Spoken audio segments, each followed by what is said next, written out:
Weather Service in the Twin Cities has issued a severe thunderstorm warning for southwestern Goodhue County in southeastern Minnesota, east central Rice County, until 8 p.m. At 7:19 p.m., a severe thunderstorm was located over Norstrand, or 11 miles southeast of Northfield, moving northeast at 40 miles per hour.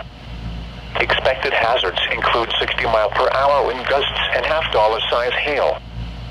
This is a radar-indicated threat.